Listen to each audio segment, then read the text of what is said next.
too much or overpowering. Hold that. Because I have sensitive. You can tell them. Hi everybody, Wendy Cannon here. I'm coming to you from my kitchen. They look delicious to me.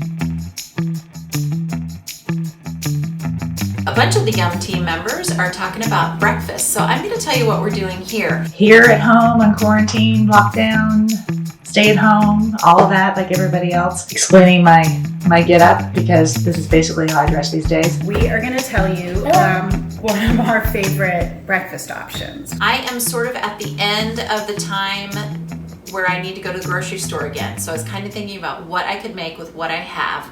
And I had some old apples that were not super awesome, but they'd be great cooked. So I thought about Dr. Yum's steel cut oats with apples. And then I realized I don't have steel cut oats. I have some whole oats, but that's fine. I'm gonna use whole oats. The recipe is really simple and it goes in the crock pot. And then in the morning, you can lift the lid and you're ready to have breakfast. So I'm gonna show you what goes in the crock pot and then you turn it on. And the next morning, your house smells wonderful and you've got breakfast. What goes into here is a cup of oats. I'm gonna do these whole oats because I don't have steel cut, but whole will be fine. So I've got a cup of those and it's a cup and a half of water. And a cup and a half of milk. I have some coconut milk that I had from an earlier recipe this week, just regular old. Oh, also I wanted to let you know that I rubbed the inside of the crock pot with some butter. You could use any kind of shortening in there just to make sure that everything doesn't get stuck on the edges of your crock pot. So I did that. I'm gonna sprinkle salt and cinnamon in here. And then I have just 2 apples that I chopped and they're going in. And then I'm gonna give it a little stir. And then I'm just gonna turn on the crock pot and let this cook. And I'll do a little filming tomorrow in the morning when I lift the lid and you can see what it looks like. Good morning, everybody. It is nice and quiet in my house this morning. I am up first because I wanna get going to the grocery store before more people are there. This has been cooking on low for 8 hours and we're gonna see how it looks right now. So I'll just pop the lid off. Oats are a great breakfast, really filling, and will keep you going. If you look in here, you can see the oats are still really nice. The edges have a little bit of sticking. That's why you coat it with butter or shortening before, but otherwise it looks amazing.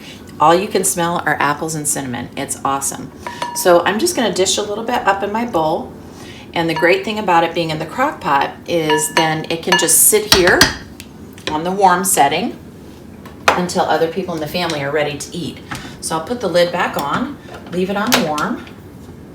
And what I like to do is top my oatmeal. My favorite topping is brown sugar. So I put a little sprinkle of brown sugar on there. And I have some slivered almonds in the pantry. And I'll just put that on there. And of course, coffee.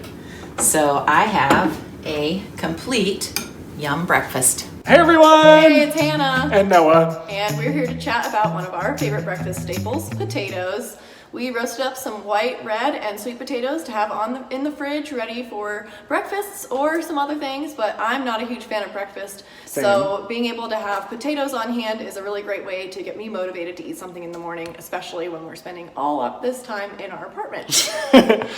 Yeah, so they can be used for a lot of different things. You can have them as just like a side dish for a regular meal. One of my personal favorite uses is when I make beans and rice. Sometimes I make beans and rice a lot. So sometimes I like to use potatoes instead of the rice, and it just makes a great addition to our weekly routine. Yeah, and if you can find purple potatoes, I like those too, but any kind of potatoes you have, you can roast them up. We roasted them up here. Now you can zoom in to those guys. We put some olive oil and our favorite spice blend on there with Crazy Jane salt and some black pepper, garlic powder, onion powder, and cooked it at 375. So if you're looking for something to spice up your breakfast, add some potatoes and you should be fine. Hi, I'm Dr. Yum, and I want to tell you about one of my favorite breakfasts, crepes. When I was about 12, we had a French exchange student who came and stayed with us one summer, and she taught us some of her favorite recipes, and one of them was crepes. and it's been sort of a family favorite, and it's something that I make quite often with my boys. It's actually a great quarantine recipe. It makes a lot of great leftovers, and you can stuff the crepes with a lot of good superfoods. So I want to show you first of all how easy crepes are to make, and then some of my favorite superfoods that I like to put inside the crepes. So if you go to dryum.org, you'll find the recipe. Let me show you just how fast and easy it is to make them. Okay, so you're going to start with a cup of milk. Really easy, and you can use a plant milk if you don't do dairy at your house. And then we're going to put some eggs in there. We'll whisk those up, 2 eggs. You can use white flour, or sometimes I use white whole wheat flour. It just gives it a little bit of an earthier taste. And then a little bit of salt and sugar. And then we're gonna put that in there. You wanna try to get your batter pretty smooth. And the last thing that we add is some butter. And we melt it, about a tablespoon of melted butter. Add that in, and that is it. That's my crepe batter. All right, now we're gonna take it to the stove, and I'll show you how to cook these up. Okay, I'm gonna pour some crepe batter into the pan. I've added just a little bit of butter to the pan. We're gonna pour less than the size of the crepe, because crepes are thin. And so we're gonna actually roll the pan around and make the crepe bigger and thinner. Right. Not perfect, but still delicious, I'm sure. And then we're going to flip, and this is really important. It helps to use a nonstick pan and a little bit of butter or shortening to help it not stick. All right, now the flip. Ooh, that looks pretty. The second side usually doesn't take as long as the first. This is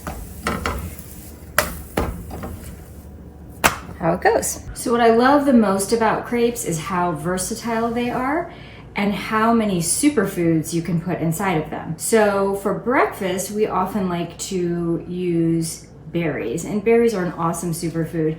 You can put a little bit of peanut butter or a little hazelnut spread, like a chocolate hazelnut spread is awesome. Just a little smear of that for protein, and then add your berries and then roll it up.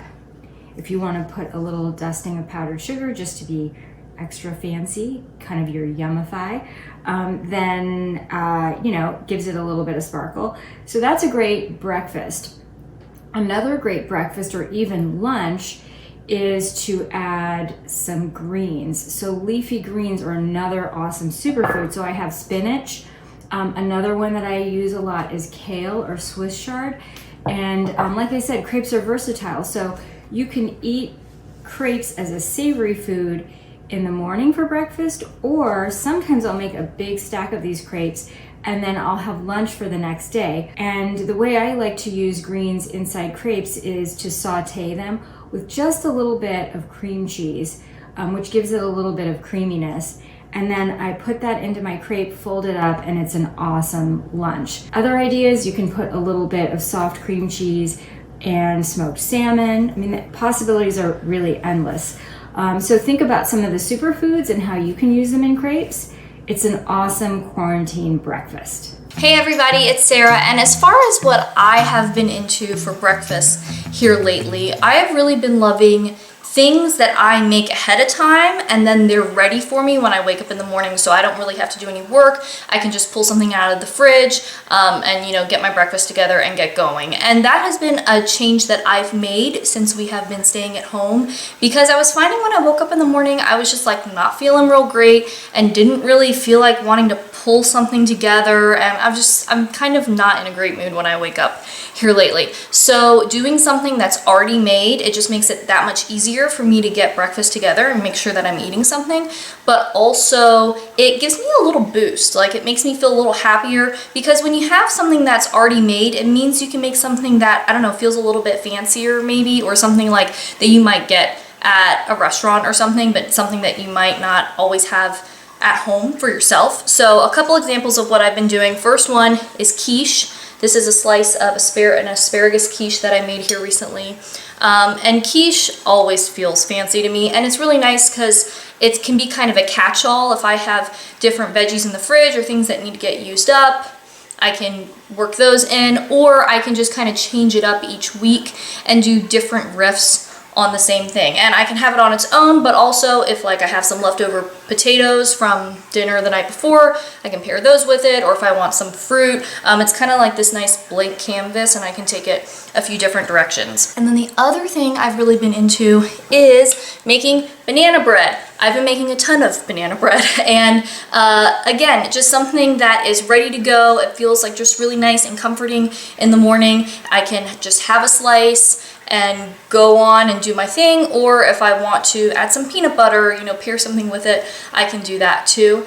Plus it helps me use up extra bananas that are about to go bad, so we're not wasting food. So these are two things that I've been making just to have things that are ready for me in the morning when I get up, so I can get my day started right and help boost my mood in the morning while I'm staying at home all the time. Good morning. My name's Heidi Eugenio. I'm one of the founding board members of the Dr. Young Project. Thought I'd get up and make one of my kids' favorite recipes, which is blueberry muffins. We have a really great recipe on our website that I like to whip up every once in a while, and I'm going to make that for you today. I'm going to start off with some of these ingredients. Actually, we start the oven at 350, so I got to get that going on here. So we've got a cup of 3/4 cup of the white whole wheat flour. Somehow during this quarantine situation, we've lost our 1/4 cup. So I'm gonna have to kind of eyeball it, which I know is not the greatest way to do baking, but I am a recovering perfectionist, so I try hard to just go with the flow. I'm gonna do some all-purpose flour. It's a 1/2 cup. I have one of those. A 1/2 cup in here.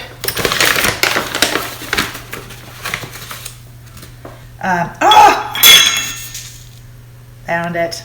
This is one ripe banana. It calls for one mashed ripe banana, which I happen to have. The other wonderful thing that we like to do with ripe bananas is our magic banana cookie recipe. That is a good one, especially when you put lots of yummy add-ins like raisins and craisins and chocolate chips and nuts and things. All nice and mushy. Frozen blueberries are something I have on hand all the time. All right, we're gonna cook these for 17 to 20 minutes. And I will be back soon. All right, the timer went off, we're back. Let me pull these things out and we'll take a look. They look delicious to me. I will show you a little trick that I like to do with the muffins. You can get that down. Can you show this a little bit more? While they're still pretty warm, I'll just kind of take a spoon and toss them to the side like this. They seem to cool off a little bit more and they don't get kind of stuck to the pan as sometimes they tend to do if they're not kind of pulled out. So anyway, I'm gonna try one now. Nice and hot. Delicious.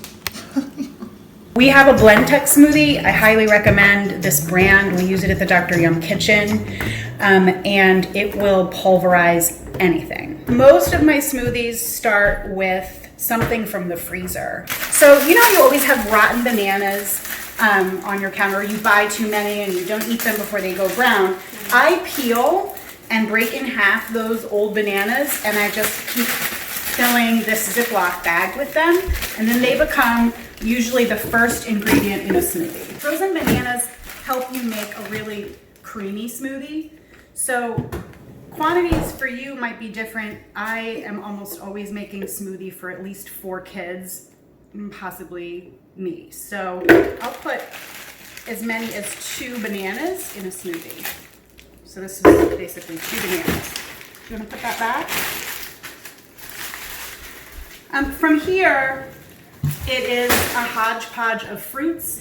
and I usually try and sneak in one vegetable. We have frozen strawberries. We also have, watch your head, a lot of fresh fruit. We have just made a big quarantine run to the grocery store. Took all of this beautiful fresh fruit. I tend to eat the berries and only use them in smoothies when they're close to going bad. It's a great kind of way to use all of your fruit. The fruit that doesn't look as delicious to you or to your kids can taste just fine in a smoothie. And sometimes it's even sweeter. So this fruit is almost too good for my smoothies. So I'm gonna use my frozen strawberries, but I am gonna grab a little bit of kale.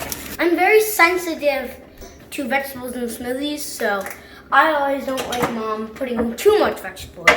I don't mind a bit. This is my second. It's in almost every smoothie I make. I use non-fat, plain Greek yogurt. It's really, really high in protein and it adds a creamy consistency to my smoothie. I will rinse this off. Why don't you get a spoon and start to scoop a little bit of yogurt in.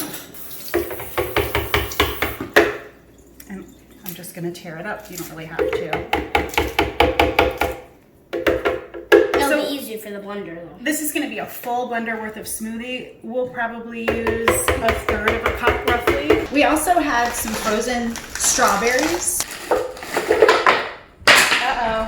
Do you want to get the oats? I'll tell them about oats. Oh yeah. So another add-in that I sometimes but not always use, I almost especially use this when I'm doing like a peanut butter or chocolatey smoothie, but we'll add it to this one, is just a little bit of rolled oats. They're just high in fiber, they blend away into nothing, and so this is just 1/8 of a cup. So once you have your blender full, you need a liquid. We usually use, what do you want to use today? I think almond milk. We usually use almond milk. Sometimes we use a dairy-based milk, and sometimes we use fruit juice, depending on what's kind of available in the kitchen and what the smoothie might need. But I'm gonna always start with my almond milk. It's unsweetened. So there's no added sugar in this yet. We will probably add something sweeter like fruit juice or even maple syrup. You want to add enough water to at least come halfway up your veg slash fruit. Rocco loves to blend and push the button, and he's been doing that for me since he was a really, really little guy, and it's a fun way to get your young kids involved in the kitchen. And Rocco's an early riser, and so am I, so he and I are team breakfast a lot, aren't we? Yes, we are. All right, I'm gonna turn it on. Wait till it's on. Oh. Okay, go. So, do you hear that sound? The motor is spinning, but the smoothie is not moving. And that means I don't have enough liquid in the blender. So, easy fix. We'll get a tool and we'll just, there's an air pocket above the blades. Let's move our ingredients aside to close that air pocket, and let's add some more liquid. Do you want to add? We have some pear juice. Oh! You want to grab it? Can you reach? I want you to add like 1 inch of pear juice. Okay. That's perfect. Stop. All right, now we'll give this another go and see if this blends better. That's what you want. Really good. And now we need to taste it. Don't dip in, remember? This is how I like to do that because we might have to take more than one dip. We use the mother spoon to get our flavor, to get our taste, and then... I feel like we need some... Oh, that's really good. Sweetener. It's a bit more sweet. This tastes perfect for me. For his palate, we're gonna add some pure maple syrup as our sweetener today. You can also use agave or honey. Yeah. Oh yeah. Lots of choices. So let's just give it a little squirt. We'll put the lid back on. And we'll give it another blend. So after just a very quick blend, just to mix in the maple syrup, we can taste test it again. Let's see if we like it.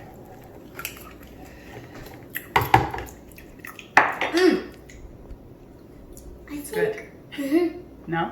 I think that's fantastic. Yeah. I think brothers and sister will like it like that. What do you think? I think they would like it. So this is sort of how we do it. We use what we have, and I want to just show you a way to make a smoothie out of what you might have on hand. The Dr. Young Project website has at least 6 and possibly a 7th smoothie in the archives. They're all delicious. I photographed them all, so I've tasted them all, and they really are great. And our family also does love the Green Dragon smoothie, which has been in kind of the Dr. Yum profile forever and ever. So happy smoothie making, happy quarantine breakfasts. I hope that you all stay happy and healthy.